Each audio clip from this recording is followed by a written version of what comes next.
Thanks, Peter. That's a very nice introduction. For my part, I'm very thrilled to be reading at City Lights. This has always been sort of the Vatican, you might say. The country priest comes to the Vatican to give a sermon. But so yeah, it's nice to be here. And I thought I would pick something sort of political out of my book tonight. And this is from Mathematicians in Love.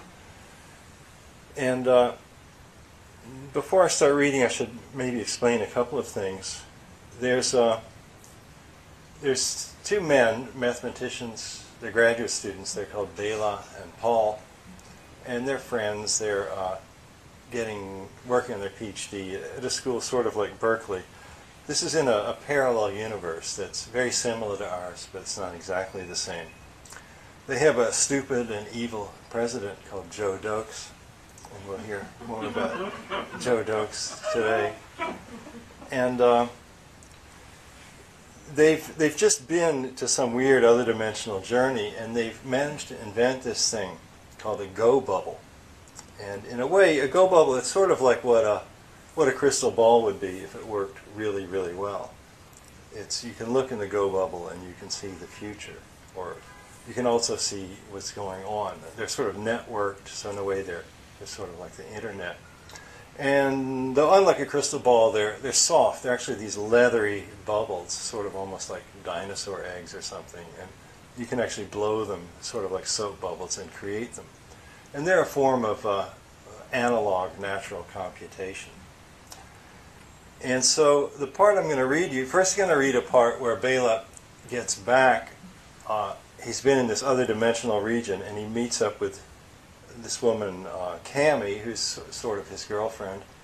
And they're in the car, and he doesn't quite know what's going on, and he sort of has jumped to a parallel. He started in one universe, and now he's in one that's worse than the one he was in.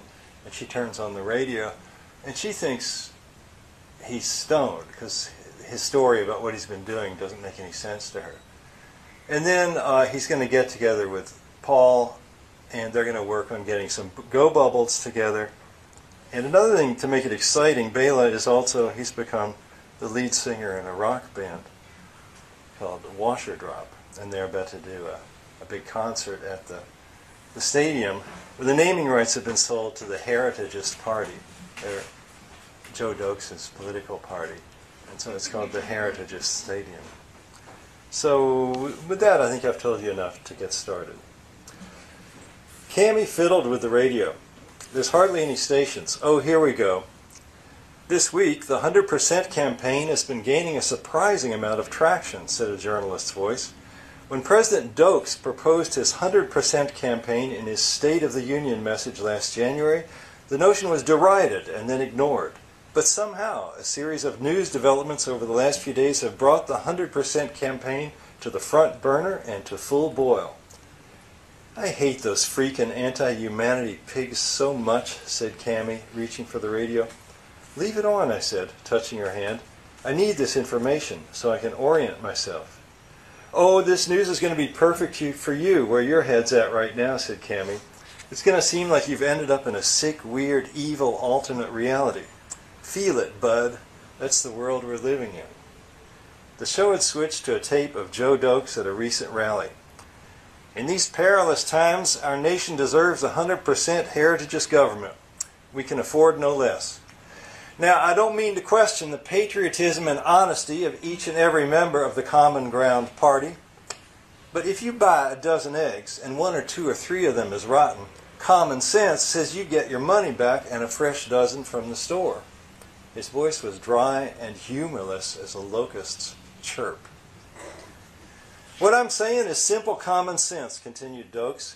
Over and over, the elected and appointed officials of the Common Ground Party have let our people down in our Congress, in our courts, in our state legislatures, and in our governor's mansions. I'm proposing 100% Heritageist victory this fall. We won't settle for a mere majority. We've endured the sorry parades of Common Ground filibusters. We've seen our dreams die in the power-brokered special interest Common Ground committees. We've tasted the lash of the willful, revisionist Common Ground courts. Dokes was a madman. But each time he stopped, his audience burst into wild applause. With complete control of the Congress and the state legislatures, we can use the constitutional power of impeachment to remove the activist common ground judges, rasped the mean little voice. This is what the balance of power stands for. With complete control of the Congress and of the state legislatures, we will propose and, with the people's help, pass a constitutional amendment to remove the outdated notions of presidential and congressional term limits. This is what a stable democracy deserves. The success of the 100% campaign will bring lasting homeland security, a wave of transformative legislation, and an end to the prideful tyranny of the courts. Our great nation deserves no less than the 100% freedom that 100% heritageous victory will bring. The applause crested like a thunderous wave, with the audience members cheering themselves hoarse. That was President Joe Dokes addressing a National Congress of Trade Unions, said the journalist's voice. Only a few months ago, the 100% campaign seemed dead on arrival, yet this week, President Dokes received a warm welcome from what had once been a common ground constituency. How is it that the 100% campaign has made such inroads in the mainstream this week? Part of the explanation seems to lie with the new heritageous publicity campaign being orchestrated by Congress's latest addition, the former high-tech executive and new Speaker of the House, Van Veter. Your pal, said Cammie. You should be ashamed. Okay. Now, I should mention Van Veter is he's a crazy physicist who's a friend of Bela and Paul, and he helped them invent the Go bubble. But then Veter got elected to Congress, and he's turned the bubble over to the heritagists, and they're using it to make predictions about how people react to things. And that's why they're able to manipulate the public so well. That's how they can do swift voting type things so well. Okay, but don't worry, we're going to get even. I jumped in the Squinty Whale station wagon and drove to Paul's, bringing my Go bubble in its case in the back of the car.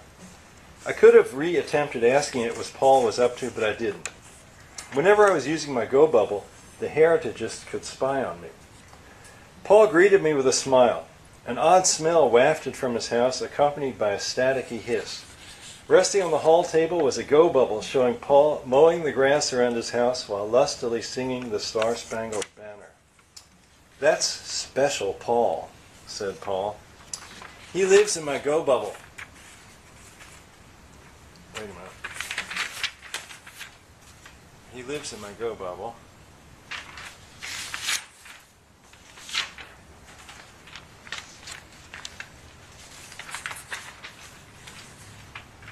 Oh, Special Paul lives in my Go bubble to blind the pig's eyes. Come on in my kitchen. He led me through a foil-covered plastic curtain he'd rigged up across his kitchen door. It's like a big hushbrella in here, a temporary autonomous zone. He'd papered the ceiling, walls, window, and floor of his kitchen workroom with aluminum foil. The long sheets were tidily aligned, and he'd taped a plastic tarp over the foil on the floor so he didn't tear it when we walked around. An audio jammer sat on the counter, pulsing out its pseudo-random hiss, and the microwave oven was humming with its door open, filling the ether with electromagnetic interference. It smelled like the ocean in Paul's silver kitchen, and like a Chinatown butcher's shop with offal piled in the alley. I breathed through my mouth, not my nose. Pots of turbid, glistening fluids sat upon his stove. A laptop computer and a homemade bubble wand rested on Paul's kitchen table beside a steel mixing bowl filled with foamy, iridescent liquid. The counters and the floor were strewn with Go bubbles. Way to go, Paul. You learned the recipe? Did Veter tell it to you? He gave me the recipe right after you left the other day. How to make the bubble fluid and how to put his morphonic operating system onto it. And he gave me a download link for the operating system, source, and executable both. Remember that phone call he took in his car? And then he said, let it come down? He just found out that he's not going to be on the ticket with Dokes for the re-election after all. Dokes' crony Ramirez said that if he was dropped, he'd tell the press the details about how Dokes had been gaming Tariq Qadri's terrorism to help the heritagists in the polls. Skyscraper bomber Qadri pops up to scare our voters whenever there's an election, and Dokes makes sure that nobody catches Qadri. Van actually gave me an access code for this secret video that shows Dokes' personal chopper airlifting Qadri out of the siege in Lilliputtistan to his safe haven in Blefuscistan. The presidential seal on the helicopter is like covered with black paint, but you can see its outline anyway. Whoa, Van told you all that? He says he's had a change of heart. Says he hadn't realized just how rotten his grand old party had become. But I think mainly he's mad that he's out of the power loop. The guy's a politician. He wants us to bring down the administration so he can step in. Dig it. He's Speaker of the House, and according to the Constitution, that puts him third in line after the Prez and the Veep. So like I said, he gave me the recipe, and when Lulu left on Friday morning, I got busy. I was able to get some supplies from the Stanford labs. Henry Nunez was right. We've entered a technological singularity. And just wait till we hand out 10,000 Go Bubbles at your stadium concert tonight. That's the plan, right? You can make 10,000, I said? You're my hero, dog. Tell me about your process. Looking more closely at the Go Bubbles scattered around the room, I noticed that they are all showing images of Paul doing wildly improbable things, with no two of the images the same. Why is every one of those Go Bubbles simulating you? They're testing the draft versions of Special Paul, said Paul, his gloom lifting. What is this with Special Paul? He's gifted, says Paul. He's so bright it's frightening. But he's intermittently chaotic. I keep Special Paul running on my personal Go Bubble out in the hall. He's like my screensaver. He screws up the Webb's Paul Bridge dataset updates on a real-time basis, and that makes me Go Bubble unpredictable. I can carry a Go Bubble around and use it to predict things, but with Special Paul as my Go Bubble screensaver, the heritage just can't be using the bubble to track me. Could you do that for me, I said? I have my Go Bubble in my car. I didn't bring it in because I'm so worried about the spying problem. Suffer the little Go Bubbles to come unto me, said Paul, patting his laptop. I can make a special Bela screensaver for you, dog. So I fetched my Go Bubble from the car. When I took it out of its box, my Go Bubble was offline due to the wireless shielding in Paul's kitchen. It was showing wavy vermilion grids with lemony horseshoes. Paul used his landline to get the National Security Agency's data set on me, built a special Bela simulation using his batshit cubic wave equation, and waved his magic bubble wand to put special Bela onto my Go Bubble. My Go Bubble displayed an image of me driving my car across the Bay Bridge towards Clown Town. In the middle of the bridge, I slammed on my brakes, causing a chain reaction pileup behind me. Ignoring that, my image began walking back towards San Francisco. And that was only scene one. Over and over, the image wavered and displayed fresh notions of what the absurd special Bela might do. He was, successively, smearing brown shoe polish on his car, masturbating over an anatomy book in the Stanford Library, eating a monogrub triple burger, building a campfire out of dynamite sticks, shopping for an SUV,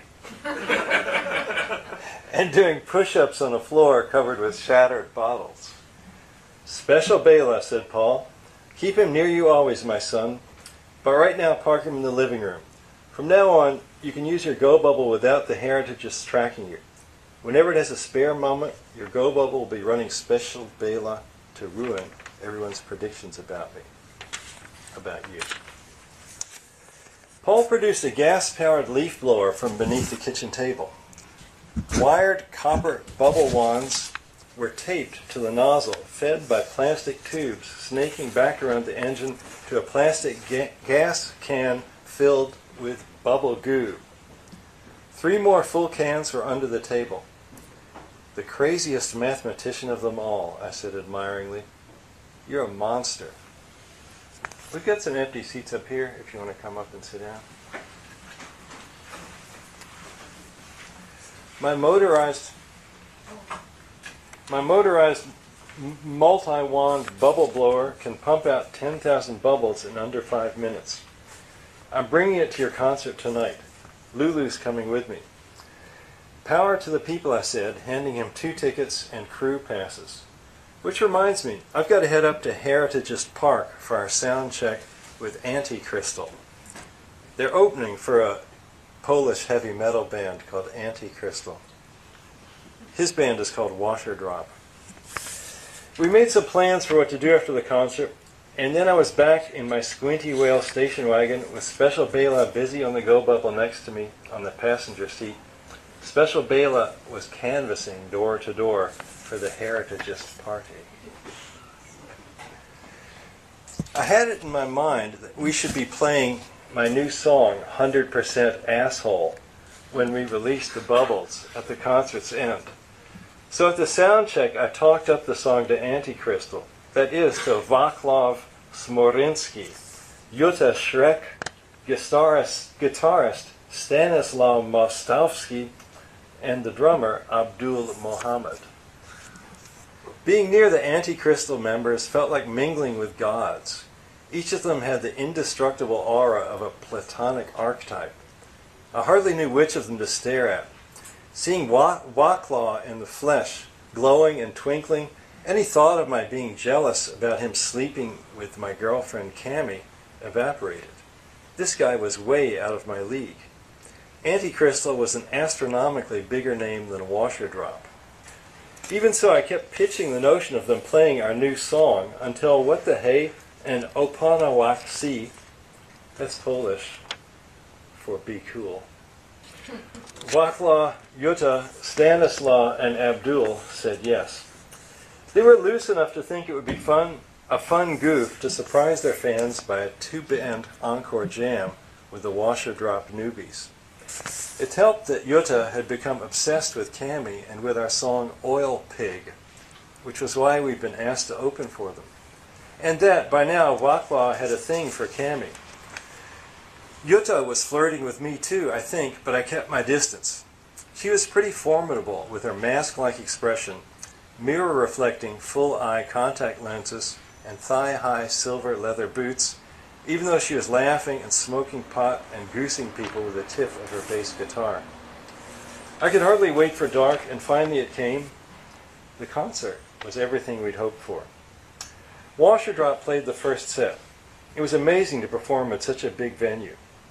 According to the roadies, we had a gate of 30,000 souls in those towering stands. In the audience near the stage lurked Paul and Lulu with the tanks of bubble goo and the bubble machine, temporarily idle. I was glad to see them securely stationed in the midst of Pete and his draggy posse. The sociopathic Prescription John, manic Jeremiah, hyper-vigilant Lizard Girl, and the nihilistic Wrong Wave Jose, with his pompadour and his grommeted earlobes.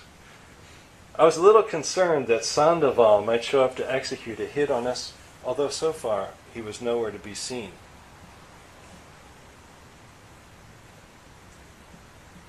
Thanks to the massive Anticrystal sound system, our music overflowed the huge outdoor space. It was mind-boggling how one little flick of my guitar pick could stir so vast a volume. Literally hundreds of tons of air were undulating with the motions of my fingers, and to sing a phrase and have 30,000 voices call it back at you, talk about positive feedback. This beat the hell out of publishing a math paper. I felt merged into the public hive mind like never before. And when the giant fueled spaceship that was Anticrystal came on stage, we saw what it really meant to work a crowd. Vaclav was an amazing frontman, wildly charismatic and lithe as a flickering flame, his voice smoothly rocketing up past the heavy metal falsetto register into the operatic zone, his face a Punch and Judy show of conflicting emotions. Jutta Schreck was a cartoon superheroine come to life, a jolly, powerful robot, and not too high at all tonight. The guitarist Stanislaw Mostowski was a hyperactive maniac, splitting his notes in two and then splitting them again, his mouth wide open, stomping around the stage in a spraddle-legged crouch. Abdul Mohammed was shamanic and even magical. Amidst his most explosive fireworks of sound, his arms were made somehow languid, floating above his drum kit like kelp stems in surf, his drumsticks always where they needed to be, calm at the heart of the maelstrom. As Anticrystal ended their set with Crying Chainsaw Clown, Paul started up his bubble machine, its leaf blower roar barely audible over the rhythmic chanting of the crowd. The bay breeze began sweeping great drifts of the go bubbles across the crowd. Paul had programmed his electric wand to load this batch with screensavers showing real-time predictions of things that would happen if the Heritagists met with success in November. Vaclav beckoned to wash a drop. We are waiting at the rear of the stage. We stepped into the light and plugged in. A melee had broken out in the audience near the stage. Security guards were trying to force their way into the crowd to get at Paul and his motorized bubble blower, but a bunch of dregs were holding back the guards, and Wrong Wave Jose was leaning across to smack the guards' heads with Pete's pool cue. "We've got a 100% problem in this country," I yelled into the mic, my voice booming back at me. "See your future in the bubbles. See what the Heritagists want with their 100% campaign. And thank you, Anticrystal, for letting us play this song. Joe Dokes is 100% asshole." I swung my arms down like a conductor, and the bands dug in, K-Gen and Vaclav screaming the lyrics with a classic drag metal mix of joy and defiance. It was a wild ride. Naz and Abdul were pounding the drums in a goose stepper's march. Cami and Jutta were bubbling up fat, sarcastic bass notes. Stanislaw was playing a wallpaper of paisley shapes, and I was stabbing rusty triangular knives of ostinato guitar feedback into K-Jan's stark text. He's 100% jerk, never had to work. He's 100% war, our friends are dying for. He's 100% pig, why let him be so big? He's 100% hate. Stop him now, it's late. We all had mics, and we came in together on the chorus with the crowd pumping their fists and roaring the words along with us over and over again. Vaclav's hugely amplified voice soaring above it all, barking out the refrain with a quirky passion that made each repetition new. 100% asshole! 100% asshole! 100% asshole! Promoters cut the power to our amps after perhaps the 30th repetition of our chorus, but they were way too late. We'd gotten over. And yes, I know the lyrics look crude on the printed page, but forget not the transformative power of rock and roll. Imagine, if you will, 30,000 people screaming these words at once, and imagine 10,000 go bubbles floating among them, with each bubble showing a simulated moment of the projected 100% Heritagist administration. Truculent Joe Dokes announcing another war in the service of big business. Police attacking poor people with clubs. Industrial pipelines pouring poisons into rivers. American tanks razing mosques and minarets. Hard guy Frank Ramirez telling FBI agents to shut up. Another skyscraper collapsing from a terrorist bomb. Peevish Dokes and his marshmallow family hobnobbing with glittering billionaires. A fresh-faced American soldier dying. A cancer-stricken old woman staring into an empty cupboard. A child in a nightgown begging outside a factory. Heavy rain washing away the soil of a clear-cut forest. Dokes testily signing another tax cut for the rich. 100% asshole. Backstage we were filled with a sense of imminent revolution. Cami was hanging tight with Vaclav. K-Gen was flirting with Stanislaw, and Abdul was playing with Naz's drum vest. A dauntingly merry Jutta Schreck gave me a big kiss and rubbed my face against her pumped-up tits. But I was worried about the Heritagists. Even if we'd struck a decisive blow against their empire, they still had time to gun me down. Paul and I were planning to lie low in San Ho. Quickly I disguised myself as an anti-crystal fan. I rubbed some of Yutta's pale makeup on my face, squirted my hair with Abdul's green hair gel, and painted on Keijen's black lipstick and dark eyeshadow. To complete the look, I pulled on a black XXL anti-crystal concert t-shirt showing a busty devil girl playing a crystalline guitar in front of 3 empty crosses and an atomic mushroom cloud. And then I melted into the night with special Bela in my pants pocket, jamming all predictions of my next move.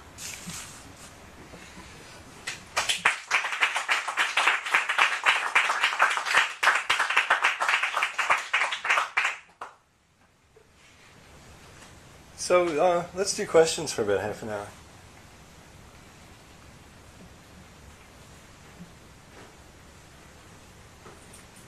I'll kick it off. Last week we had a room full of gamers, and I was really struck. I don't play games, really struck by just how into that reality they were. Suddenly it struck me, because I was earlier in the day I'd read an article about it was at Harper's about this new kind of robot army that we're going to be deploying. Actually, we've already deployed it. It's just there. And then I thought, wow, there's seems to be this like really thin veil between this reality and something that's about to happen. And I'm wondering, since you really write about the present, I've always considered you to really write about the present, not so much the future. Yes. What are your thoughts about that? Okay, so you're kind of asking me that, like, there's this, like, gamers are into virtual reality, and the military is trying to make the wars into sort of virtual reality that's being played by the robots. And it is. I think I have some friends who work in the game business. I used to actually teach game programming at San Jose State. That was my day job for many years, being a computer science professor. And I used to teach courses on how to program video games. And it's, in a way, programming them is more exciting than playing them, because then you have all the controls, But it seems to me, I have a feeling that it seems to me it's like a great new art form that it's still, or a great new medium that still hasn't really found the art. It's sort of like when they invented movies. It maybe took a little while until they made what people would consider to be works of art in the medium. And it's particularly hard to do that in the medium of video games. The medium is so brittle, it's very difficult to make a relatively complicated game. And it's almost like if you get a lot of people involved, then there's a lot of money, and then it's run by the suits, and it's hard to do something. But you can actually make small games. But somehow, I don't know, maybe there's something about the format. I don't know why it is, but I still haven't seen what I would consider really great art in a video game. But it seems like it could happen. The other issue of the military and virtual reality is certainly computers are used for a lot of evil purposes. Actually, just last week I had some guy from the government, from the Navy or something, emailing me and asking me if I would come meet with them to help them plan cyber warfare. And then he sent me a link to their website, and the link didn't work. And I was also feeling paranoid because I've just published this thing that I was just reading to you. So I'm not going to get together with those guys. But I don't know. It's, well, we're always in a Bronze Age, aren't we? I mean, things are always getting worse and going downhill. But maybe there's some upside to it. Maybe somehow there was this original dream of the computers and the internet sort of bringing light and freedom to everybody. And there is that side of it, too. There's a bright side to the Force as well. I heard something on the radio today about little airplanes that are the size of bumblebees, and I didn't hear what they said about it. Do you know anything about that? What that might? Can you imagine something? I've thought about those a lot, actually. That's almost by way of big enough. The question was, he said he heard on the radio about small airplanes, the size of birds or bumblebees. That's beautiful. Yeah, in several of my books, going back to, I think, freeware, or maybe it was realware, I've had this idea of there being devices, I call them dragonfly cameras, that would be the size of a dragonfly. It seems like if you were going to make a really small flying machine, it'd be better if it had insect-style wings, because if it has like fixed airplane wings, it's pretty. If you lose control of a thing like, if an airplane like gets into a bad angle, you can't recover. But if you're like a dragonfly, even if like you're flipped over, you can always, you can kind of get it back together. It's like being in a kayak instead of being in a steamboat or something. But and certainly, I think you'll be seeing those things a lot. They'll be seeing you in about 20 years, I think. And in a way, at some point, people say, well, what about our privacy? And then at some point, you think it's like, maybe privacy doesn't matter that much. I mean, so what? I mean, the thing is, if everybody loses their privacy, I mean, everybody has sex, everybody goes to the bathroom, most people take drugs now and then. I mean, you see everybody doing all that, and then what, I don't know. Maybe it doesn't matter. Maybe privacy will go away. But I'd like to have those. I have this whole image. Worked at this whole scenario of monetizing the dragonfly cameras. You'll have like a rack of them, like on Coit Tower, like where people can't reach them. There'll be 100 of them, and you can like come in on the internet and go to the San Francisco Dragonfly site, and you rent one of these little suckers. And so it's like for 2 hours he's yours, He breaks through of Coit Tower and starts flying around. And you can go and you can look at everything, go to the alley behind the Will Call bar and see what's happening, or you can go follow Sharon Stone around, or whatever you want to do. You could say, well, I'm interested in buying a condo in this area, and what kind of area is it really like? Because you see pictures on the web, you can never really tell what a place looks like. So it would be nice, if you're a tourist, like you're planning a trip, it'd be really great to be able to like fly around a place. And it's not like the virtual fly-through that the realtor has set up for you, which somehow never manages to look out the window, that looks at the dumpster in the parking lot. But so I think that would be a very cool thing. Actually, I wrote about them a lot. I wrote a book of futurology called Saucer Wisdom that has a lot about them in there. But, so yeah, I'm interested. I'm happy to hear that they're coming along so well. Professor Rucker, Yeah. kind of going back to some of your earlier work, software, hardware, and such. I was always really interested. One of the things that attracted me to those books, and quite frankly to your work in general, was this idea of, and it's not necessarily, I suppose, your idea, but your spin on it, this idea of the white light. Or like when you say Cobb was no longer in a body, his software had was actually being stored by the boppers. And I wonder if you had any further thoughts about what that experience was. You described it as he felt it was like being in heaven. Yes. Was it timeless? I'm just curious. I would love to hear more. Okay, yeah. So you're asking me about. I sounds right about enlightenment experiences or the white light and being in heaven. That's something I've always been intrigued by mysticism ever since I first heard about it.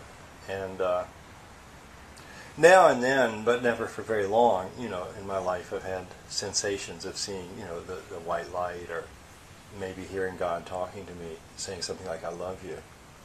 And I'll get this feeling also if I'm out in nature.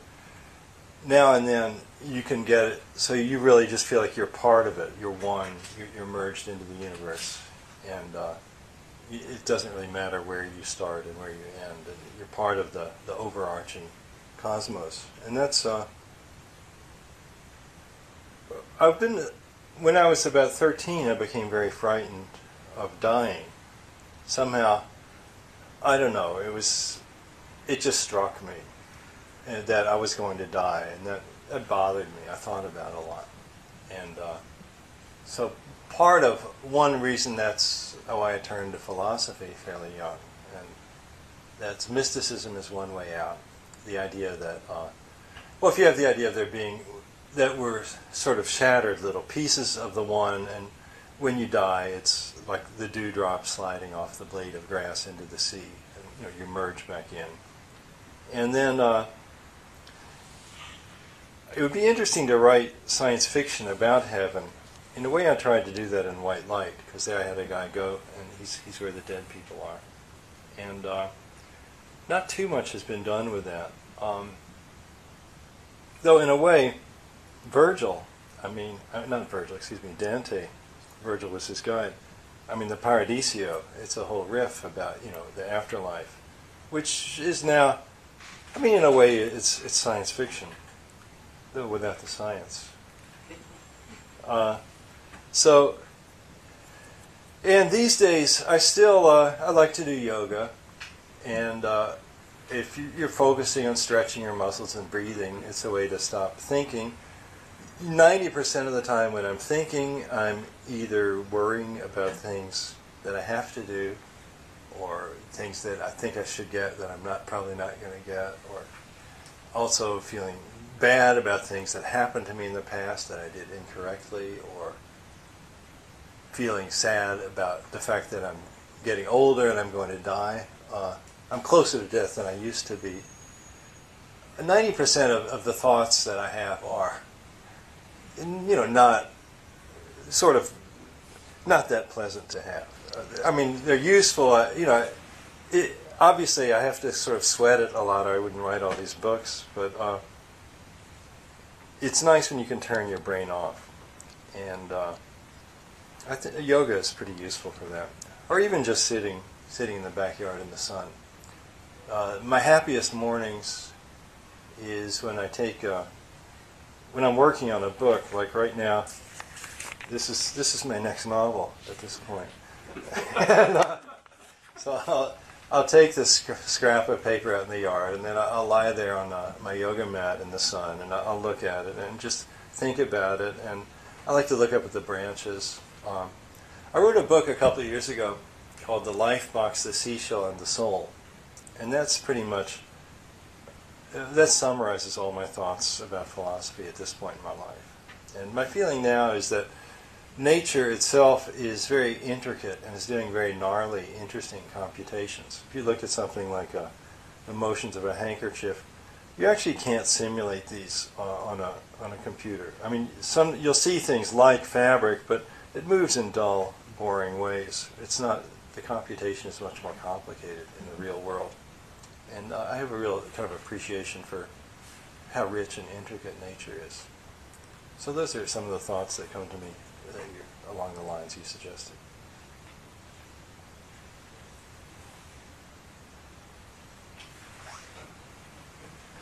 Something I was thinking about, I was wondering if your Joe Dokes do you deal with something like he might have connections in the disembodied realm. You might have spirit that whatever his cabal is involved with, that they might have these extraterrestrial dimensions to them.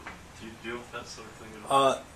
Well, that's one way to be evil, but in this particular book, Joe Dokes he's more just like he's the kind of guy where he's a draft dodger, and you could run a guy with a Medal of Honor against him, and he would somehow manage to wipe the floor with the other guy's Medal of Honor. That's the kind of guy Joe Dokes is. We know guys like that. But actually, I just wrote a novel after this called Post Singular, and that also has an evil president. I'm pumping them out. We've still got 2 more years. And that evil president is called, Dick Dibbs. Yeah, Dick Dibbs. And Dick Dibbs does do something a little bit like what you mentioned. He agrees with some people that there's that Earth should be chewed up into computer chips and basically make this huge cloud of nothing but computer chips that'll surround the sun in what they call a Dyson sphere, and it'll be soaking up the solar power.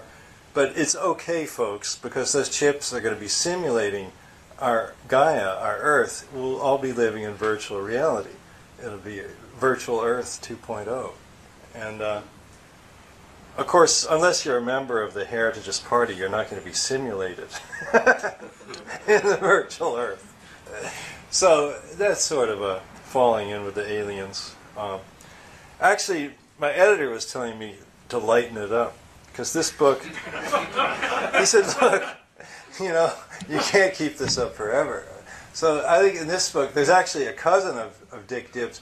I'm happy to tell you that at the end of the first book, Dick Dibbs was executed by lethal injection. Had a bit of a loss in the polls there.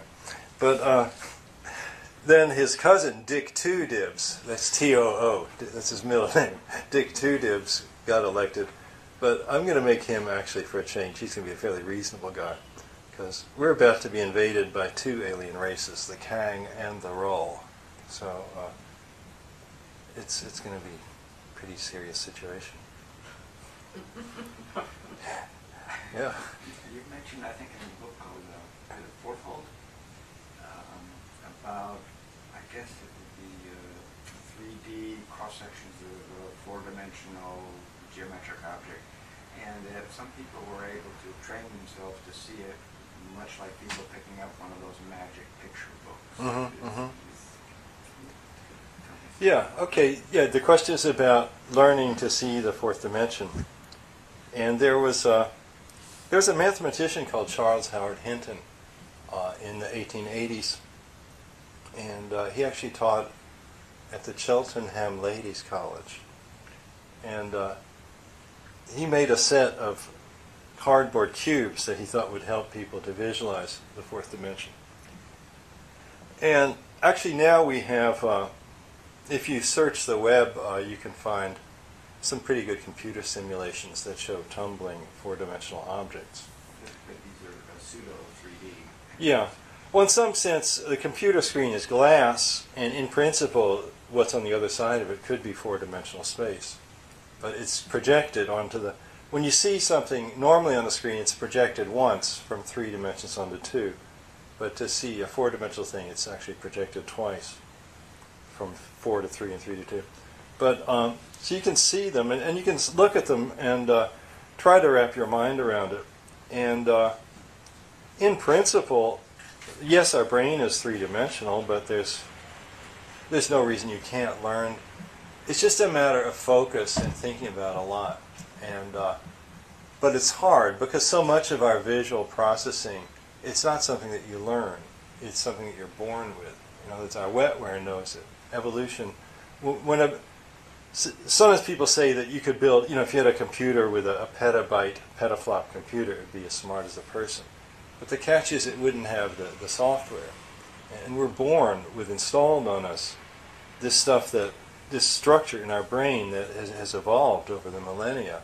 So we're able to see, we're able to recognize objects, we're able to orient ourselves in space. And these are things that are all very hard for a robot. Now the reason I mention that is because over the years I've spent quite a bit of time trying to visualize the fourth dimension. And it's very difficult. And I think it's because, first of all, I didn't evolve to live in the fourth dimension. And secondly, I don't get to have a lot of experience in the fourth dimension of, moving around there and doing stuff. I wrote a novel called Spaceland that is about some people that go into the fourth dimension, and I was thinking about it a lot then. It's fun to think about, and I think people could get better at it, and maybe in 100 years people will be better at visualizing it than they are now. It's an interesting challenge.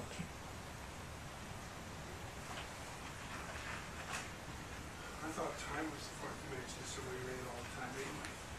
Well, okay, is time the fourth dimension? Sometimes people, time is a higher dimension. Look at it this way. It's like you don't really say, which is the third dimension? Is it length or is it height? So it's like our space is three-dimensional, fine. Space-time is four-dimensional, okay. But when mathematicians and science fiction writers talk about the fourth dimension, they're usually thinking in terms of what would it be like to have another dimension. So you could even call it the fifth dimension if you like, if you want to say time is the fourth. So another dimension of space. So a way in which you could like disappear from this room without going through any of the walls. You would just sort of hop up, or clup, as we like to say. So there's so it's not quite true that, in a way, time is the fourth dimension, but in this kind of discussion, we're thinking about a spatial dimension. That's something else entirely.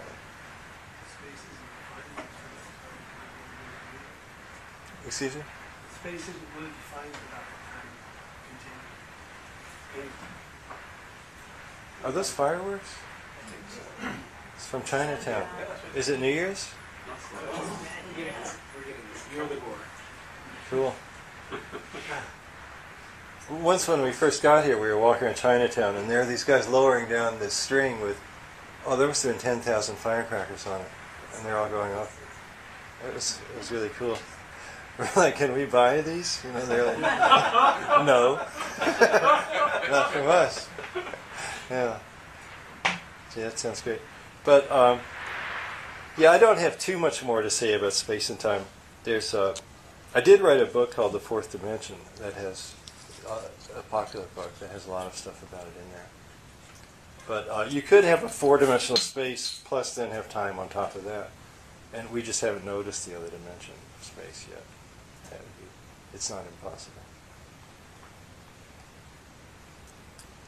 You have over the years written from a remarkably diverse set of first persons. How do you get your head into the space of an ant, say, or any of this pantheon of weird beings that you have existing in your books? Well, that's an interesting question. How do I get my head into the various weird kinds of creatures that are in my books?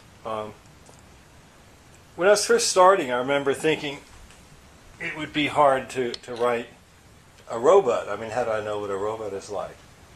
And then I said, well, I'm just going to make it be like a person, but have it be a little bit different. And the hard thing is learning how to write characters other than yourself. When I was younger, I would basically always write novels that were narrated in the first person by somebody who was just like me. And that was very easy to get my head into those characters. And now, as I've, branched out a little, now I try to have other characters. And then it's partly it's observing other people and listening to them and getting mental models of how they might behave. And then also being willing to have them surprise you, to not necessarily do what you expect them to. Right now I'm actually facing the hardest version of this thing yet, is I'm trying to write a book where all the objects are alive. So I'm thinking, I want to do a scene from the point of view of a rock, like a stone. But to have it be interesting in some way. But, it could be stones. The thing is, if you look at the atomic level, maybe a stone, like the atoms are all sort of vibrating. If you think they're all sort of like, you'd have, a trillion springs that are like the atomic forces attaching them all. So it's really sort of resonating and jiggling. And there could be some computation going in there. But probably, the impression is that stones are pretty well satisfied doing what they're doing. But I have this idea that they really enjoy being put into walls. And that's sort of they feel good about that, touching all the other stones and getting up high above the ground, because usually for a stone to escape gravity at all. So I think they're going to enjoy that. But then there's going to be one troublemaker that will fuck the wall up, make it fall down. I want to do this book where all the objects have become intelligent.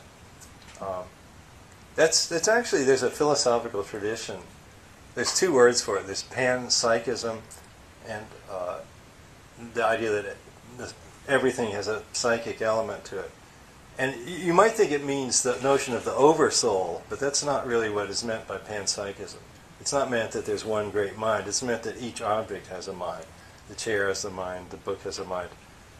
And there's a variant on this idea called hylozoism. And that's the idea that every object is alive. So being alive and having a mind are sort of the same, but they're not exactly the same. And so I'm going to call the book I'm working on now is called Hylozoic, because it's about the Hylozoic world. But it's always hard when you're starting a book. I showed you how much I've written, about 3 pages. And so I've been doing a lot of avoiding, getting new glasses, and I put some new software on my blog, just kind of waiting for the idea, waiting for the right idea. And sooner or later, the universe tends to, at least you get into a sort of a desperate state or concerned state where it almost feels like the universe is feeding you ideas and giving you things. On the way over, my wife and I were walking down Columbus Street, Columbus Avenue, and there was a couple of guys in a cafe, and they were like excitedly leaning over this marble tabletop, and they were just pointing at this white marking. It was at El Greco, and they just, it was a black tablecloth with some white markings in it, and they're just studying it and both running their fingers over it. It's like they were telling fortunes from that shape, or then I could imagine, that the table was talking to them, or that shape was telling them something. So, but that was sort of like a gift to me from the universe, saying, "Here's a tip," So I'm looking around for tips these days about how everything can be alive.